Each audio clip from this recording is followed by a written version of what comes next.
You're right. Wow. You haven't changed one. He goes down a little bit. Slightly, just a smidge. Hey, how are you? No, thank you. Hey, how are you? I love him, but he's very exhausting. 10 years old.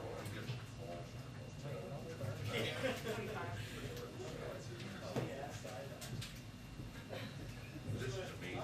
Sally wrote. Was there anything else you wanted to talk about? He's very pessimistic.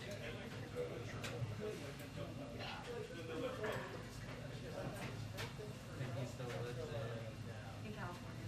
Yeah, he's a park ranger out there. Does he like that? He hates it. Really?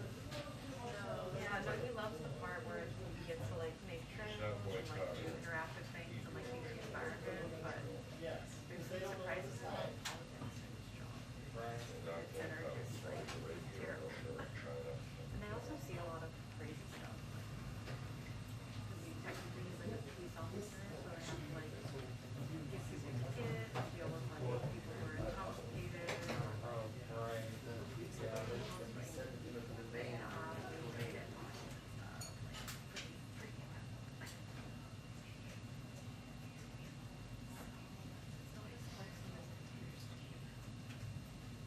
it almost seemed like he wake up and all that. I know, right? Taking his car, then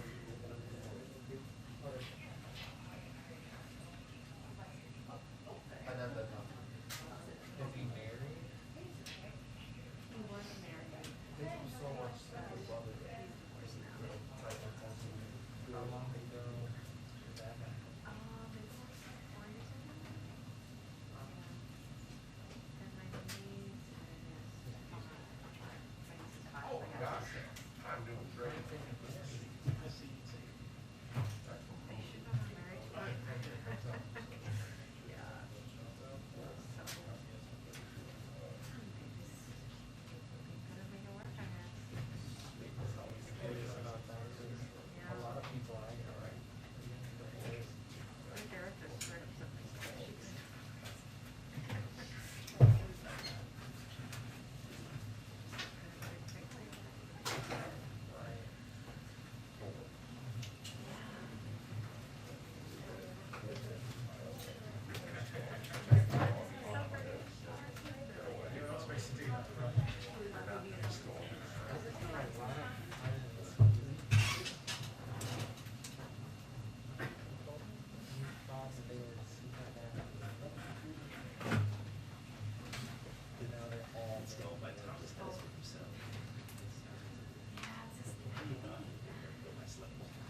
I'm just curious to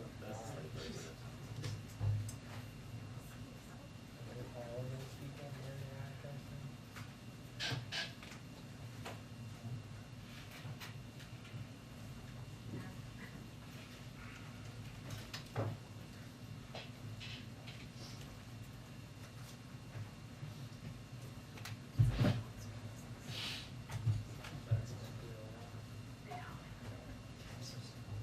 It's like someone took a hammer.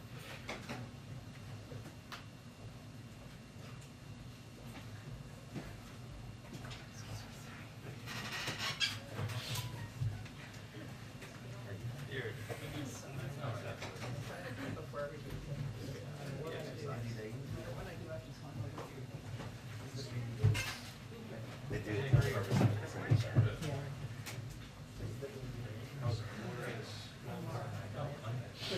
Oh, you're clean. Okay. Oh, yeah, that's weird. Really is. Oh, okay, I was Think of thinking Miami and I mean, it is for six. it is for them.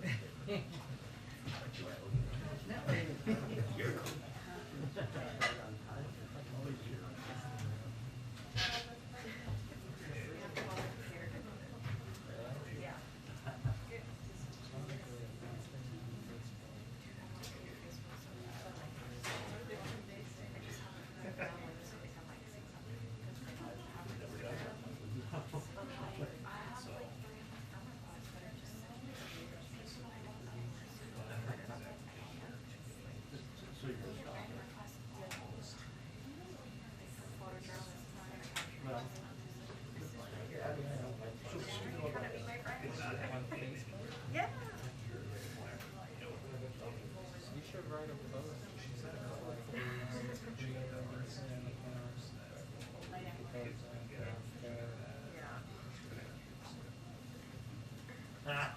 4 weeks from those if they run big sessions. Yeah. So basically,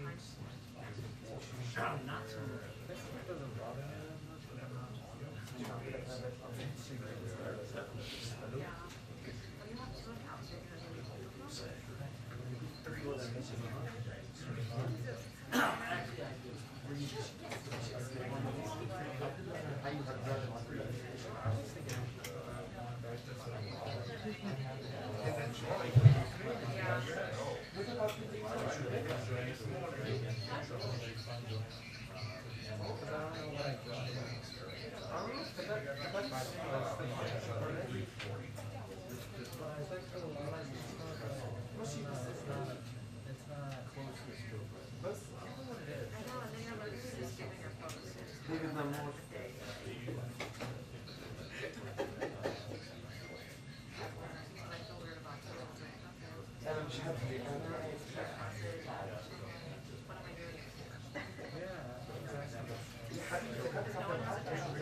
We have a 2-minute warning on the briefing. 2-minute warning on the briefing. Thank you.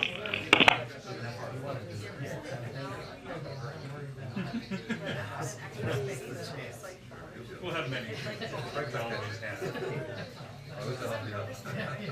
Has anyone ever done that?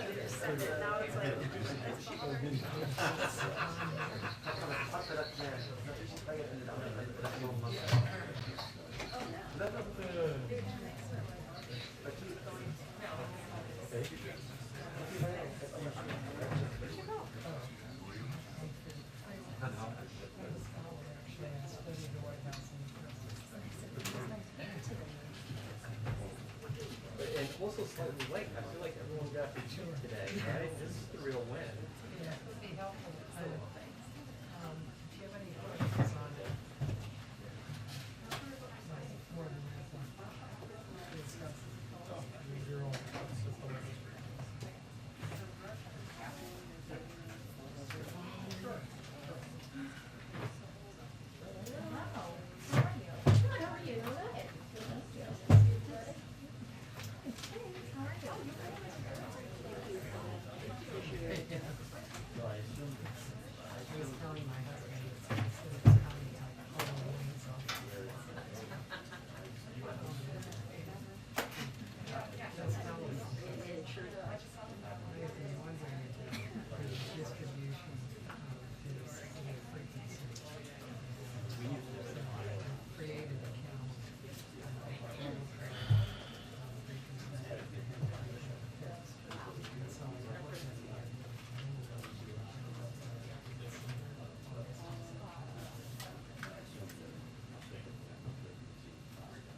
Okay, couple of items for all of you at the top.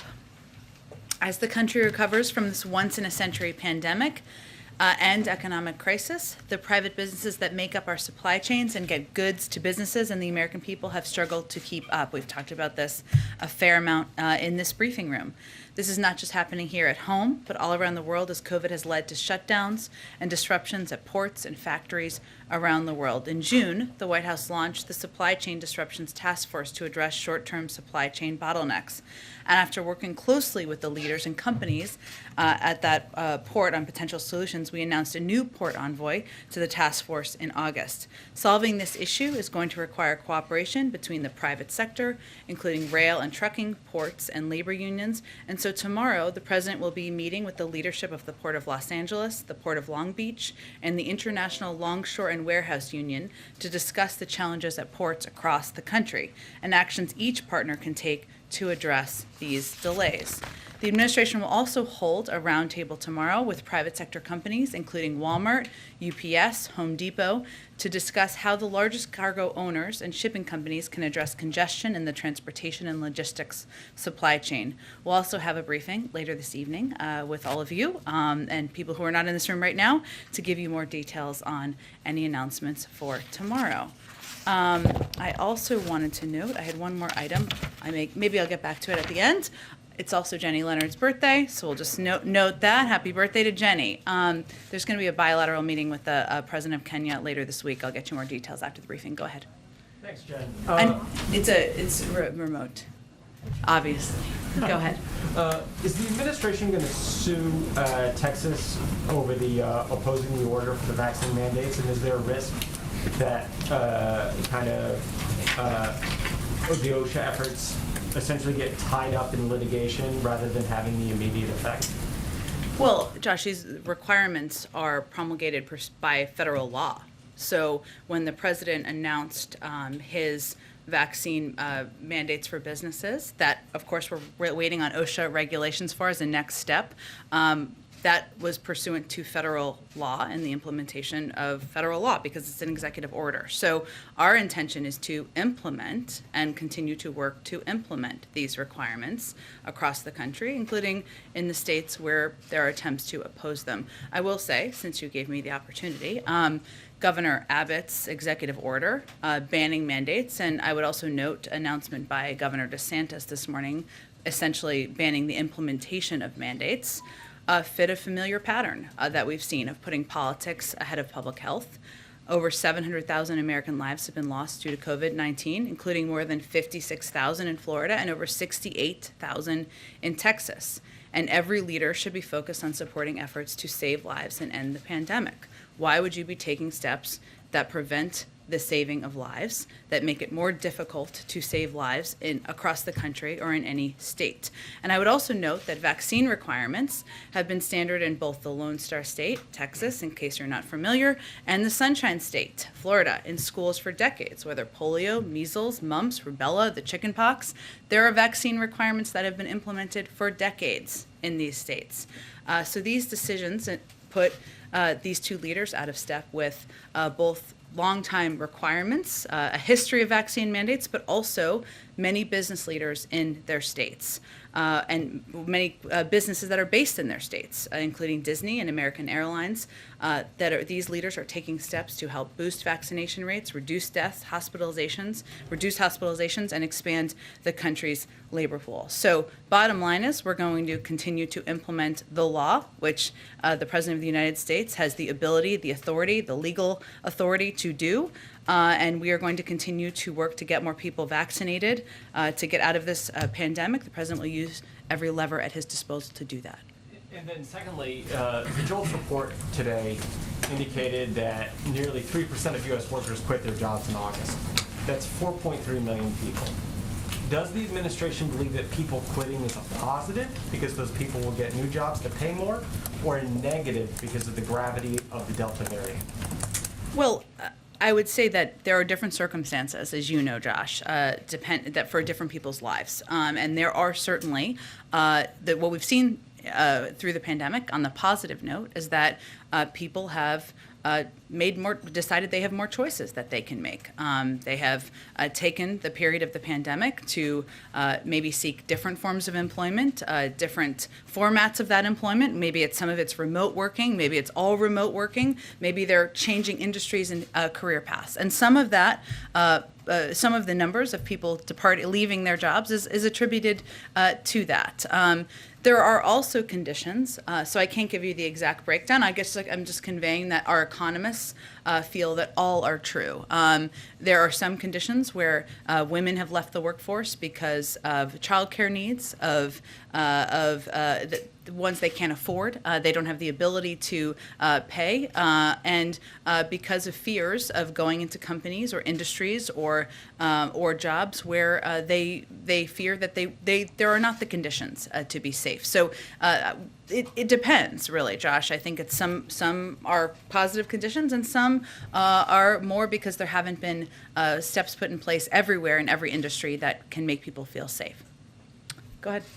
First, on the G20 call that the president had this morning regarding Afghanistan, the UN said on Monday that millions of dollars of aid are needed to stave off a humanitarian crisis there. I saw the EU responded by making a new commitment on that front. Did the president make any new commitments as far as what humanitarian assistance? Well, we recently announced nearly $64 million in additional humanitarian assistance in advance of today, I should say, for the people of Afghanistan. The United States is the single largest humanitarian donor in Afghanistan, providing nearly $330 million this year alone, and we will continue to take steps to alleviate the suffering of the Afghan people and call on other donors to step up their contributions to help deliver critical assistance. So the recent $64 million brought us up to $333 and makes us far and away the largest donor. Okay, and any change to the policy about not unfreezing the central bank assets that would be available in Afghanistan? There hasn't been any change to that policy, no. And then one other thing, I was wondering if you had an update on Vienna talks and kind of where that stands. I know that there's conversations today with the Israeli government. Where, do you see that restarting soon, and where is that now? Well, we of course keep our partners abreast of our efforts to pursue a diplomatic path forward as it relates to the P5+1 talks with Iran. So certainly it was a topic of discussion. I don't have a full readout quite yet as it was happening earlier today, but in terms of where things stand, that continues to be our preferred path, our preferred choice. We believe diplomacy should always be the first option. And I think you may have all seen Secretary of State convey this weekend that time is not unlimited, and that remains the case, but we continue to pursue those negotiations. Our team remains prepared to return for another round of discussions, but I don't have an update on when those might occur. Go ahead. In the president's view, where do the talks on the reconciliation package stand right now? Well, as I think you heard Speaker Pelosi convey this morning as well, I mean, the president's view is that we're continuing to make progress. We're having important discussions about what a package that is smaller than $3.5 trillion would look like. Those conversations have to happen with a range of members. Those are happening both at a senior staff level and also with the president over the course of the last several days and weeks.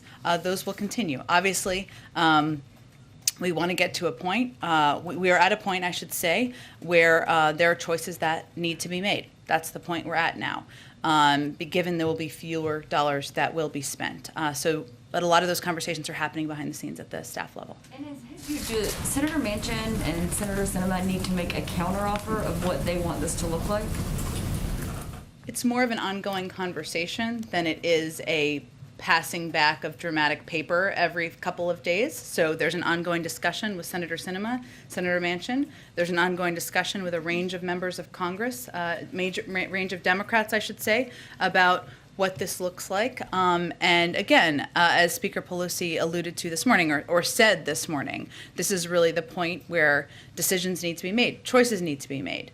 The president's preference is the same as the speaker's preference. He proposed a $3.5 trillion package. He proposed a broad range of initiatives that will lower costs for the American people, whether it's child care, elder care, college, invest in the climate. And no matter how you cut it, though, his view is we can still do something historic, and that will fundamentally change the economy for the American people. And there are several challenges facing the White House right now, not just getting Democrats united on the president's domestic agenda, but also skyrocketing gas prices, a bad jobs report last week. You've seen several issues, and including the president's poll numbers seem to be reflecting that. So how is he viewing all of these challenges that are facing the White House right now? Well, he, one, has an incredible team that's working on all of these issues at one time. And his view is his responsibilities to continue to forge ahead every day and to work to address the challenges the American people are facing. You didn't mention COVID, but that continues to be on front and center on the minds of the American people. People want to return back to a version of normal.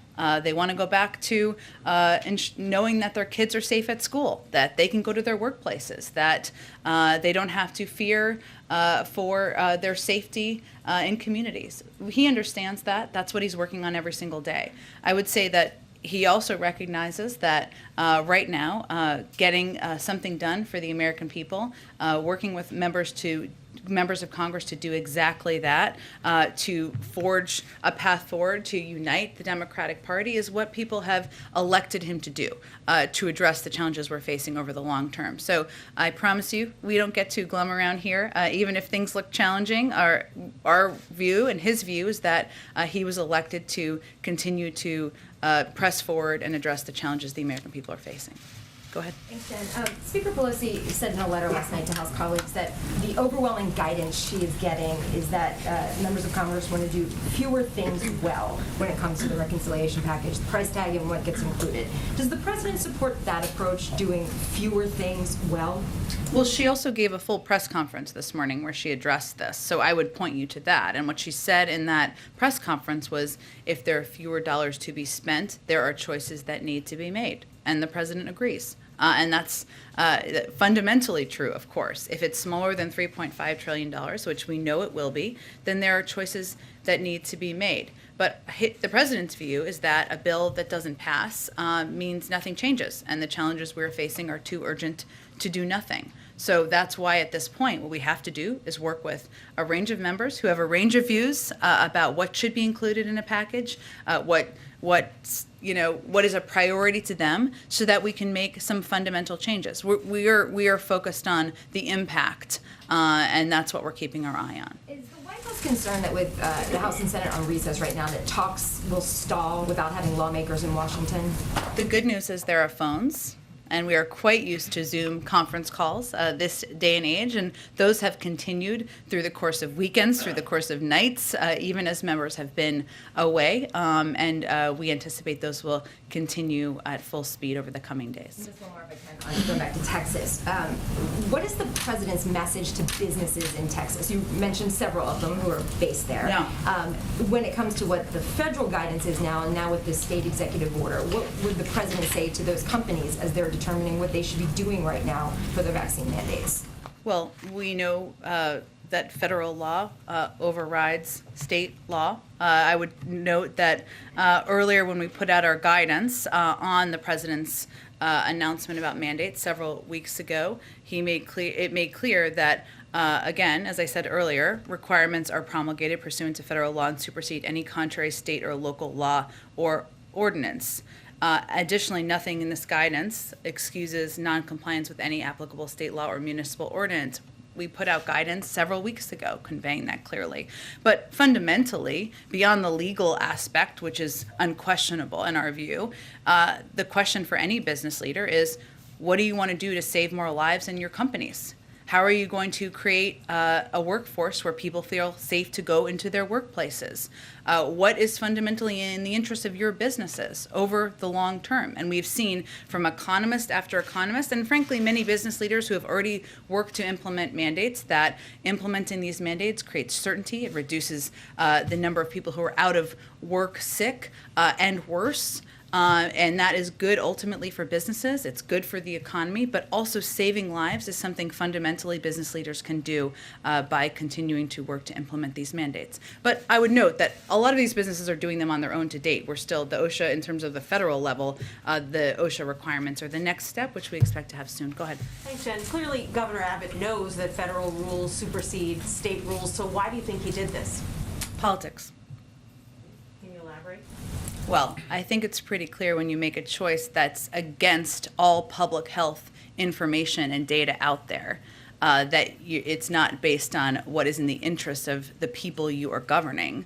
It's perhaps in the interest of your own politics. And then I know you said that there's going to be a background briefing later, but is there anything you can tell us about the stakeholders that the president is meeting with tomorrow and what the administration can do, is doing about some of these supply bottlenecks? Sure. Well, we're taking a number of steps, which I'm happy to outline, but let me focus on the ports, because that's clearly what a focus will be tomorrow.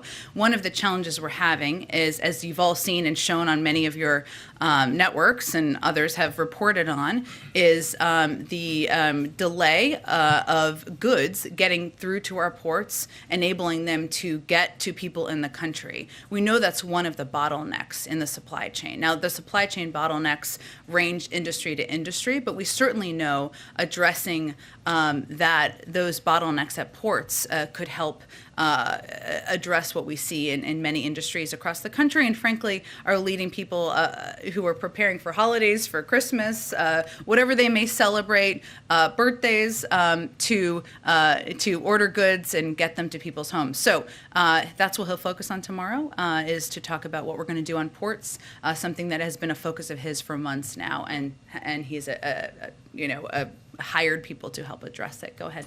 Thanks, Jen. I want to follow up on an earlier question. You referenced Speaker Pelosi's press conference this morning. Yeah. It seemed like she somewhat backtracked from her message yesterday about what, sort of path Democrats would need to take if there are fewer dollars. It seemed like she was indicating that fewer programs done well would be the preference, but then this morning said that the first thing to go would be the timeline. So has the president given any sort of a push in either direction on this? This is all part of the discussion, and I will let you convey or ask questions of Speaker Pelosi yourself. She's, as we saw this morning, more than capable of speaking on her own behalf. But what she was conveying is that while it was her preference, the president's preference to have the initial package proposed, what our focus now is on is building a real, tangible package that can become law and is going to make a transformational difference in people's lives. So I understand, and we all know why we're talking here about the size and the cuts, et cetera, but a cut, it's not a cut just because someone once proposed something bigger on paper. It's not a bill or a policy that's going to change lives if nothing is passed. And that's what we're working through. There's a lot of ways to do that, and that's the discussion she's having with her caucus, and the president is, of course, playing a prominent role in. So the president doesn't prefer then one avenue or the other? The president wants to make fundamental change in our economy, and he feels coming out of the pandemic is exactly the time to do that. And if we don't do it now, if we don't address the cost of childcare, to go back to Josh's question earlier, if we don't address the climate crisis, if we don't ensure that universal pre-K is a reality now, we're not going to have the same opportunity to do it for some time. And I want to get to the supply chain issues.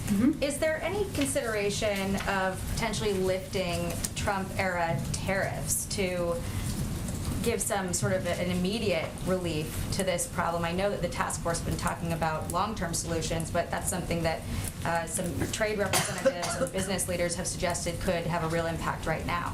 Well, the task force has actually been talking about a range of steps that need to be taken. And I think, as you saw by our announcement or our Ambassador Tai's speech last week, we are open to considering policies or continuing some policies if they are in the interests of the American people and the interests of our economy.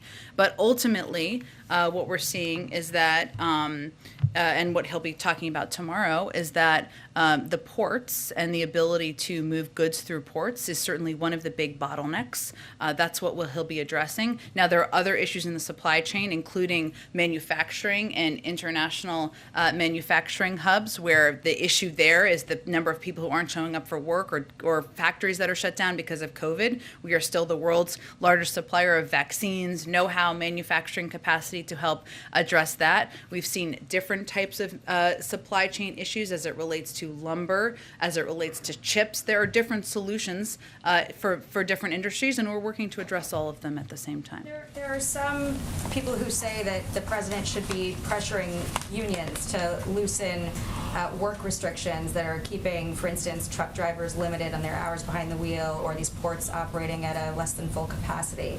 What's the White House answer to that? I would say we have taken steps at times, when warranted, to loosen restrictions, as you saw in reaction to some natural disasters we've had over the course of the year. Ultimately, the president's focus is addressing the needs, the challenges, and the threats to the American people to their well-being, to their economic well-being, and he'll consider a range of options. But again, the Supply Chain Task Force has been working for months to address these issues. One last one. What's his answer? What's the White House response to people who say vaccine mandates have reduced the workforce and contributed to this problem? Well, I know world-renowned business, travel, and health expert Senator Ted Cruz has made that point, but I wouldn't say that that is widely acknowledged or echoed by business leaders who have implemented these mandates, by health experts who have conveyed the way to get out of the pandemic is to ensure that we are doing exactly the steps the president has announced and we are working to implement. It doesn't mean this isn't hard and challenging. Of course it is. We're in the middle of a global pandemic. But ultimately, the job of the President of the United States is to lead, is to follow the advice of health experts, is to ensure that he is protecting the lives of people across the country. So I know there was a little hubbub over the course of the last few days about Southwest Airlines. We now know that some of those claims were absolutely false, and actually the issues were completely unrelated to vaccine mandates. But again, what we've seen business to business across the country is this is the way to save lives, create more certainty, it's good for the economy, and it's something we're looking forward to implementing.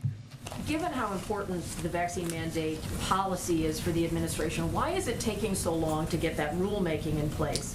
And it seems like a fairly discrete set of issues that, and I know there's an interagency process, but hasn't there been a vacuum left that gets filled by actions by governors or by dissent among union workers or whatever, by not having the clarity of that rulemaking that we were told was coming weeks ago? Well, I think at the time, just last month, we said it was coming in weeks. That remains the case, and when it's out, that will be accurate. But also, there isn't a big historic precedent for this, and we want to get it right. And the team at OSHA, the team at the Department of Labor, wants to get it right, wants to be able to create some clarity for businesses around the country. I would say that requiring and mandating for businesses of 100 people or over vaccines is not a small task. That is a big, bold proposal, idea, and something that we want to implement with as much clarity as we can. We know there will be questions even after these rules are put out. We understand that, but that's why we wanted to take a little bit of time, not too much time, to get it done. Can you describe what's happening behind the scenes? Are there a group of people who are, this is the only thing they're working on each day, or where does this fall in the priorities getting those answers? It's a good question, because I think it's important for people to understand that OSHA, under the Department of Labor, is working on these regulations. This is not something that is being done out of the White House. They are the ones working through this, as they should, and I can't give you any expectation of when that will be finalized. There'll be a public rulemaking.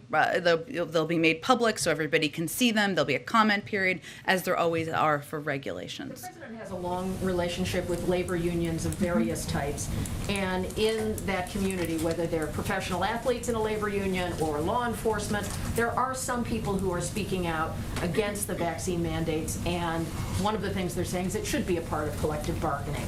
How does the president view that when it comes to these requirements? Look, as you know, the president is a huge supporter throughout his lifetime in public office for labor unions, the roles they play, for collective bargaining, for the role they play in standing up for workers' rights.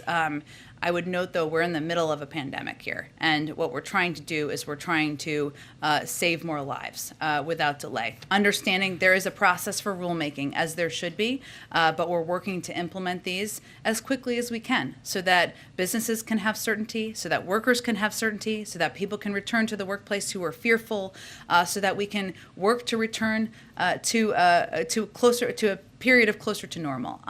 So he always welcomes the input, the views of labor unions, and certainly has heard their concerns in this regard. But I think it's also important to remember we're in the middle of a pandemic. Go ahead. 2 questions on diplomacy. On the G20 call this morning, it was reported that neither Vladimir Putin nor Xi Jinping were on the call. Was the president disappointed by that, and does he feel it was a fruitful meeting without them? It was a meeting organized by the Italians, so I would certainly point you to them for a confirmation of who may or may not have attended. But I would note that it is still fruitful, of course, to have an opportunity, or this is how the president views it, to discuss the efforts to work together on counterterrorism work, including against threats from ISIS-K, to ensure safe passage for those foreign nationals and Afghan partners with documentation seeking to depart Afghanistan.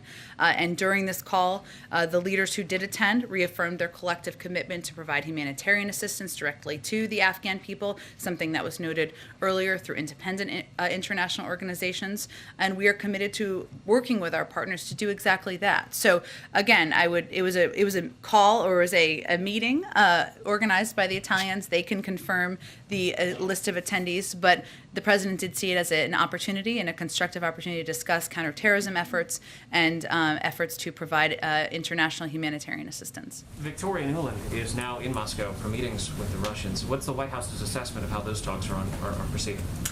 I'd really point you to the State Department on that, Steve. I would guess that she's having quite constructive, productive meetings on the ground while she's there. I know she's meeting with a range of leaders on the ground, but I don't have more details from here. I point you to the State Department for that. And Joe Donnelly has been picked by the president to be the next ambassador to the Holy See, the Vatican. Why Mr. Donnelly? Mr. Donnelly is someone who has a long record in public service. He's somebody who has, the president feels, will represent the United States and our interests quite well as ambassador to the Holy See, and he's looking forward to his confirmation. And when the president meets with the Pope later this month, what does he hope to discuss with the Pope? I don't have any more details on the trip. I'm sure we'll have some soon. Go ahead. Thank you, Jen. I have a climate question. What is the minimum that the president wants Congress to do or give him before he goes to these important international climate meetings? And if they can't pass Build Back Better by the time he has to go, does going to these meetings empty-handed undermine U.S. leadership on climate?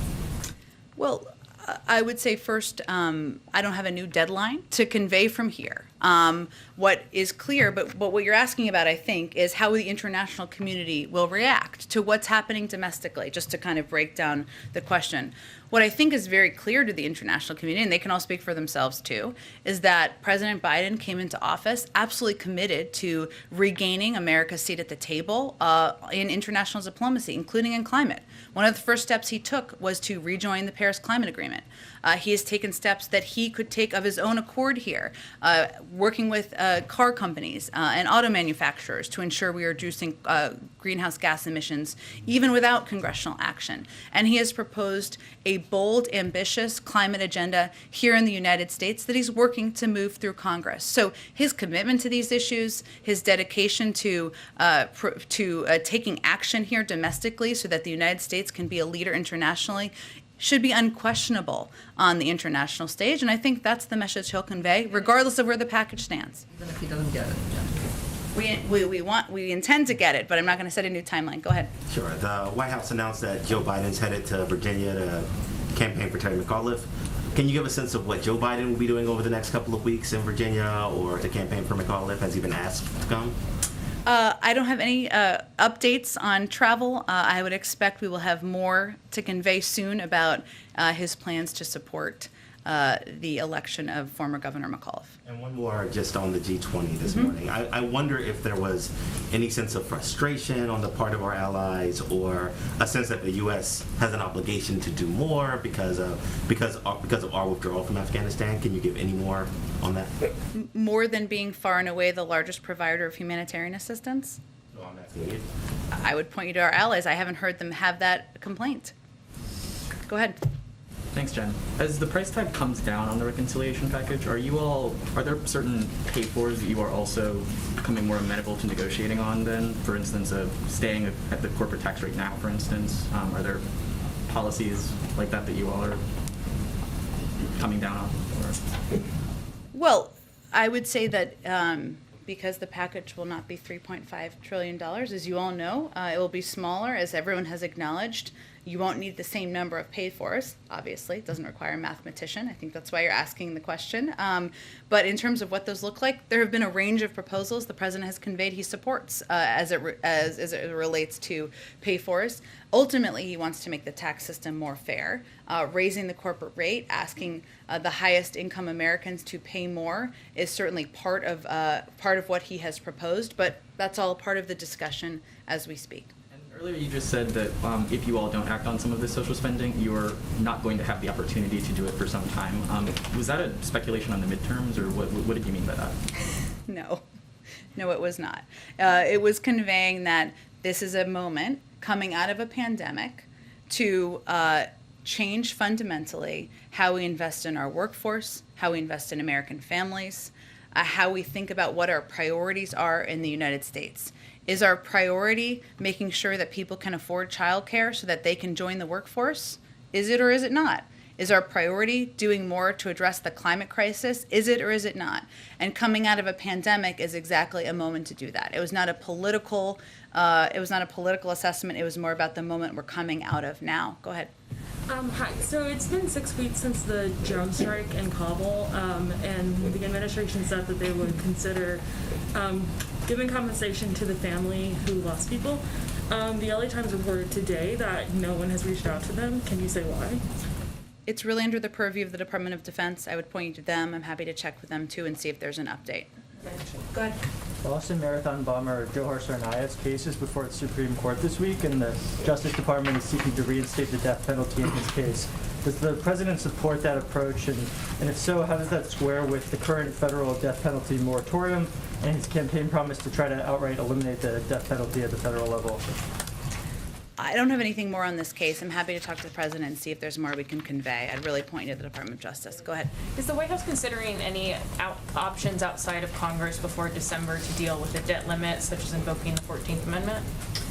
We had, as had been reported, there had been a look at a range of options that had been, and the decision or evaluation had been made that there was not a viable option beyond working through Congress. That has not changed. So that will continue to be our focus. We will work, of course, with Leader Schumer, with Speaker Pelosi about what the path forward looks like. The good news is that last week we saw that we could pass raise the debt limit through regular order. That could happen in a bipartisan manner, something that's happened 80 times prior to last week, but that is what we plan on pursuing. Just a quick follow-up, because Pelosi said today that she thinks a bill that would change the debt ceiling process by giving power to Treasury to lift it has, quote, has merit. So does the administration think that Congress should pursue a bill like that? Well, we have just a couple of weeks left before we need to raise the debt limit. So that's what our focus is on now. There's plenty of time after that to have a discussion about what it looks like moving forward. There's no question that we don't want it to be a political football any more in the future. But right now we're focused on working with Congress to raise the debt limit. Go ahead, Jenny. Thanks. On inflation and the supply chain disruptions that you just mentioned, Federal Reserve official Raphael Bostic said today that inflation may not be transitory and that it's becoming increasingly clear, this is a quote, that the feature of this episode that has animated price pressures will not be brief, and by this definition, the forces are not transitory. Does the White House still believe that inflation is a transitory problem? Well, I know the Federal Reserve I understand he's a representative of the Federal Reserve, though, and it is under their purview, but they do have regular updates on predictions of inflation and what it looks like in the coming year. I don't think they have revised that unless you tell me otherwise officially. The OECD has also predicted that it would come down in the next year. But bottom line is our focus is on preventing inflationary pressures from being an issue in the future. And that's why the president is committed to moving forward with his Build Back Better agenda, with his bipartisan infrastructure plan, investments and proposals that outside economists have said will help address this over the long term. And then one more, do you have any update for us on President Biden's meeting with President Xi of China?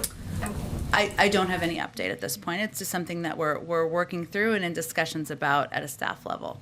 Go ahead. The Minister of Israel showed concern about that to Jack Sullivan, National Security Advisor, that Iran is getting closer and closer to obtain a nuclear weapon.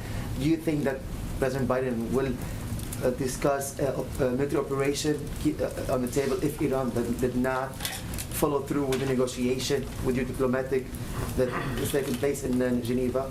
Well, our objective continues to be moving forward on a diplomatic path. And there's no question that we're in the position we're in now because the prior administration pulled out of the Iran nuclear deal, taking away that visibility into what their capacity, what their capabilities were. But our focus is on working to see if we can return to another round of talks in Vienna. Beyond that, I'm not going to get into a hypothetical. What is the take, sorry, quick question. What is the take of the White House on the Iraqi election?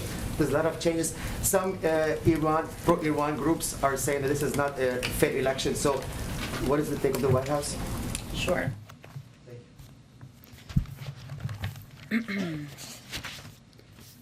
So we congratulate the Iraqi government on having fulfilled its promise to hold earlier elections. We are pleased that the election days were largely conducted peacefully. We've seen the preliminary results announced by the Iraqi Independent High Electoral Commission yesterday and are waiting for the final certified results. These elections included hundreds of international monitors and observers from the UN and EU, in addition to thousands of domestic observers. We look forward to reviewing their reports. Once the final results are certified, we hope that the new Council of Representative members will form a government that reflects the will of the Iraqi people and which can work to address Iraq's governance, security, and economic challenges. Go ahead. Hi, Jen, can you confirm that U.S. personnel in Colombia have reported anomalous health incidents that's being investigated as Havana syndrome? We don't confirm individual reports. What we do is take every report that comes through our interagency quite seriously. As we've talked about in here prior, this administration has made addressing Havana syndrome or anomalous health incidents, whatever you want to call them. We have refocused the efforts on it after they had not been focused on for some time. That includes ensuring that the president signed a law last week ensuring that that assistance, medical assistance, funding for medical assistance was provided to anyone who needed it. That we have a process within key agencies to ensure we're addressing it and making sure people get the assistance they need. But we are still in the attribution phase. That is still being considered, and we don't confirm individual incidents. Follow up on Texas, unrelated issue. Sure. You talked about continuing on with implementation. Should we expect the administration to make legal filings in Texas challenging Governor Abbott's order as the administration moves forward with implementation of the OSHA rule and of the mandate for federal employees? Well, the next step is the regulations coming from OSHA. In terms of legal action, I'd point you to the Department of Justice. I don't have anything to predict on that front. Thank you, Jen. It's been a bit, so I hope to ask you quickly about 3 different subject areas, if that's all right. The first subject area is we at the New York Post reported on Friday that the first son had sold 5 prints of his artworks for $75,000 each, and that a team of lawyers is reviewing the prospective buyers who are going to be allowed into an upcoming New York show. That seems to suggest a departure from the White House brokered agreement where the purchasers would be anonymous. I was hoping you could say if the White House knows who purchased the 5 prints and whether there is indeed a departure to the arrangement that there would be an anonymity here. I know this is your favorite topic, but it still is the purview of the gallerist. We still do not know and will not know who purchases any paintings, and the president remains proud of his son. White House. Did you have another question on something else? Otherwise, we're going to move on to some other topics. Lots going on in the world. Yes, so about Build Back Better and tax policy, I'd like to ask you about proposed tax increases and proposed tighter tax enforcement. President Biden often describes raising taxes on higher incomes as a matter of fairness and enforcing current tax policy as a matter of people paying their fair share. But Republicans in Congress, led by Representative Jim Banks, are pointing to a recent Congressional Research Service report which they say underscores that President Biden allegedly owes $500,000 in Medicare taxes that he didn't pay by allegedly improperly categorizing $13 million in income routed through S corporations in 2017 to 2018. Tax law expert Robert Willens, who teaches at Columbia University, said quote, in my view, the case can easily be made, end quote, by the IRS that President Biden owes back taxes under current law. So as he campaigns for... This is a very long question. I think I know where you're getting at. This has been debunked, as you probably know. Also, he's released many, many years of his tax returns, so people can check them out. Okay, go ahead, George. Go ahead. Go ahead. I think we're going to move on to some more topics. Go ahead, George. I wanted to follow on your answer about the challenges, specifically the calendar. There are 50 days between now and December 3rd. I was like, is there a calendar up here? Okay. I was surprised. I was like thrilled to hear it, but go ahead. There are 50 days between now and December 3rd. You lose a week to foreign travel. Yeah. You lose a week to Thanksgiving. That's not a lot of time for, funding government, raising the debt limit in your two bills. Can you talk for a second about the time pressure and the calendar challenge of getting this done? Sure. Well, George, I think it's going to be quite a busy week after Thanksgiving. So everybody get ready, get your rest during that period of time. Look, I think Congress can get things done quickly and rapidly. Often they do it under time pressure. We certainly understand that.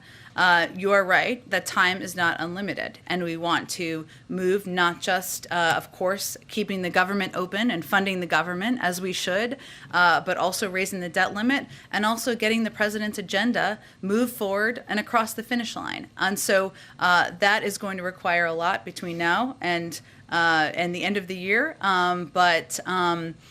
We recognize the challenge of timing. That's why there's so much work happening behind the scenes. Even when Congress isn't in session, there's calls, there's video conferences, and we're constantly working here to move all of these parts of the agenda forward. There are some things that could happen quickly. Congress could just vote to raise the debt limit, an up or down vote would just be really quick. That's possible. Same on funding the government. All of that can happen. And then we can move forward on key components of the president's agenda that will fundamentally change the economy and make the lives of so many people in this country better. Yamiche, go ahead. Hi, thanks, Jen. First question is, what role does President Biden see for himself in helping Democrats figure out what to take out of the bill? I understand that you don't want to say whether or not he agrees with Nancy Pelosi, House Speaker Nancy Pelosi, saying fewer things should be done well. But I wonder, what does he want? Is he actively giving people, here's what I want to see in this bill? Does he see that as his role? Well, he sees his role as doing what the American people sent him to the White House to do, which is to find common ground, so that we can move forward with an agenda that the American people demand we pass. And, his view is also that building a real tangible package is what our focus is on right now. It is not about dismantling a hypothetical package. It is about how we build the best package based on the ideas he's proposed that can fundamentally change people's lives and make them better. So he's going to be, of course, actively involved in the discussions as has been at every point in this discussion. But again, his view is that an alternative to a deal isn't a hypothetical bigger plan. It's nothing. And we can't afford to do nothing. So what he's trying to do is move everybody forward toward a unified path so that we can make some big changes for the American people. So, do you see it as inappropriate then to say, I want climate change and child care definitely, and other things might need to be cut in the way that House Speaker Nancy Pelosi essentially said today? Or does he think that it has to be the lawmakers that decide what comes out of this bill? Well, that's not what I heard her say today. But again, she can, of course, more than capable of speaking for herself. But what I heard her say today is that a bill that doesn't pass means nothing. It's nothing. So what you need to do, if you want to get all those things done, make a historic investment in climate change. If you want to address some fundamental inequalities in this country, if you want to cut costs for the American people, you need to find common ground. It doesn't mean you're going to get everything you want. The president knows that. Speaker knows that. That can be, you can have a moment of disappointment on that as well. But ultimately, his role is to work to bring people together, to find a unified path forward so that we can get something historic done. And a quick follow-up or a quick other question, which is, this weekend we saw former President Trump go to a rally in Iowa, make all sorts of claims that are clearly not true, but we saw high-profile GOP officials there, including Chuck Grassley, who was the longest-serving senator in Congress. What does the president make of not only what former President Trump is saying, but the fact that there are GOP lawmakers, elected officials who are willing to still stand by him and go up in front of these crowds with these claims that are clearly false? The president's focus is on working to deliver for the American people. He didn't watch the rally, I can assure you of that. I'm not sure he's even seen clips of the rally. He looks for a way. Of course he's worried about the threat. I think he's talked about what we saw on January 6th, the threat of one of the darkest days in our democracy, what we've seen in the blind people blindly following what we know are debunked, sometimes conspiracy theories, the spreading of misinformation, whether it's about democracy or COVID. Of course he's concerned about that. But the best role he can play, the most important thing he can do is to work to lead the country, to bring people together in areas where we agree, to get things done, to deliver, to show the American people that government can work for them. And that's what he's going to spend his time and energy focused on. Go ahead. Jen, thank you. So you said June, the supply chain disruption task force was assembled. I'm just curious why it took so long for the president to get together the two port heads as well as all the shipping companies to figure out what's wrong with the supply chain since it's been an issue for most of the year. Well, I would say that the president has, the supply chain task force has been working around the clock for months and months now to address a range of different issues that we see in the supply chain. And as you know, because you cover this pretty closely, there are issues at the ports and addressing the bottlenecks at the ports. Those have been on the rise recently, but it's something that he's been working on and his team has been working on. There are also a range of different issues in the supply chain. It's not just domestically, it's globally as well. It's one of the reasons we've been, of course, it's morally right too, but such a huge contributor to the global effort to get the pandemic under control, to ensure we're making sure manufacturing facilities are staying open. It's why he's pressed so hard for the CHIPS legislation to ensure that the semiconductor shortage is something that doesn't halt production for the auto industry. So it's not just one issue in the supply chain, as you well know. It's multiple issues. That's why the team has been working for several months to address it. And tomorrow's another opportunity. We've done several supply chain events to lift this up and tell the American people what we're doing to help address the bottlenecks. But are we behind the curve? Is the president behind the curve rather than trying to get in front of this issue? He's been working on these issues for months. I mean, I know it's been up in front in the news in the last few weeks, but these are issues the president's been focused on since he took office, and that's why he has a dedicated team, both in the NEC, in the Department of Treasury, across the interagency to help address these issues. It's a fundamental challenge as the economy is turning back on, and one he's been focused on from the first day. Go ahead. Jen, I just had a couple of quick timing questions. On the FDA commissioner, I know we keep asking you about this. Yeah. One, do you have any update, and can you address concerns about morale and stability at the agency since this is taking so long to get a nominee? Have you heard there's morale and stability issues? There has been reporting that, just the lack of a permanent commissioner, people feel there is non-stability there. Obviously, we saw concerns come to surface about morale when it came to the decision over the boosters, with two of the vaccine officials resigning. There has been reporting for a few months around concerns. Well, I would just, to quote Nancy Pelosi, Speaker Nancy Pelosi again, an anecdote is not the basis of data. So I would say, one, we are very focused on ensuring there's an FDA commissioner in place, nominating exactly the right person. I don't have an update on the timing. I understand why you all are asking about that, but I'm not going to get ahead of the president. I will also note that the FDA and any of our agencies are full of career employees, talented officials, many of them who've worked at these agencies for years, if not decades, who have moved forward on the approval of vaccines, the approval of boosters, the approval of a range of treatments that can help save lives in the public. So they also deserve credit for what they've done. But I would say the overemphasis on a nominee takes away in some ways unintentionally from the fact that there are people who are doing their jobs every day, and we have an acting FDA commissioner doing that as well.